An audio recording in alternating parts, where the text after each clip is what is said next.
Àríkẹ́ adé ó mọ̀mọ́ kú ọdún. Dámilọ́lá ṣe bí wọ́n ni mò ń pè. Ọmọ kan bí ẹgbàágbèje olóríire ọmọ ni. Òkú ọdún òkú ọdún mo ló sì kúyè dùn. Òkú àṣeyẹ ni òkú ayẹyẹ orí kádùn. Ojú mi ráyọ̀ mo ló sọdún èyí. Ó ṣe tẹ̀mí sí lágbára lọ́wọ́ Ọlọ́run ọba. Mo ló gbó bí olúgbógbó tí ń gbó.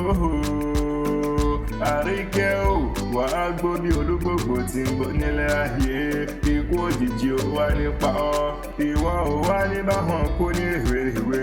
Àtẹ̀pẹ́ báyìí lájọ tẹ́lẹ̀ ìpẹ́ lọ́lọ́ Ọlọ́run ọba. Orí gangan Àríkẹ́ ò. Àbúrò rẹ ló gbé mi wá bí ó. Iye bólúwá ti fẹ́ ló gbé mi wá. Ó ní Àkànní Akéwì dákun gbéra lẹ́kọ̀ọ́ dìde.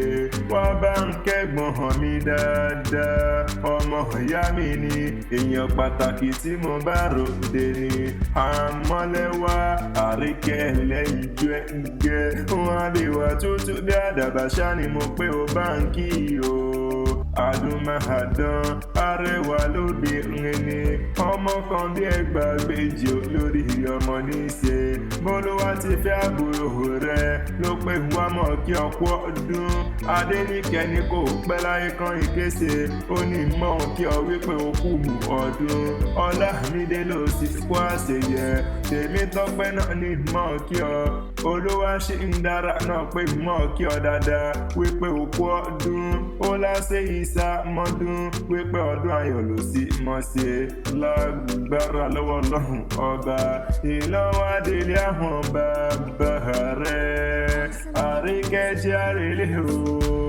Ojú mi ráyọ̀ dákun jẹ́ ń bá ọ dénú gàdé àwọn bàbá rẹ̀ tí wọ́n gbé bí ọlọ́mọ gangan ni.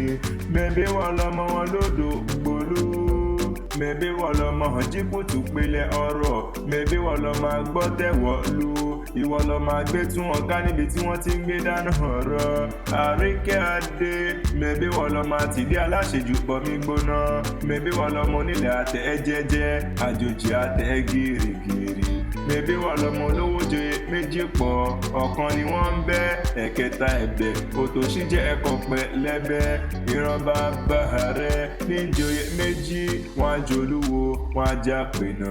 Wọ́n tún retí kẹta. Mẹ̀bí wọ́n lọmọ ìlú tá rẹ̀yẹ tí ó soko. Ìlú tá níṣúlé tí ó sọbẹ̀. Ìlú tọmọ dúdú lé ó mọ bẹ́ẹ̀ ṣe.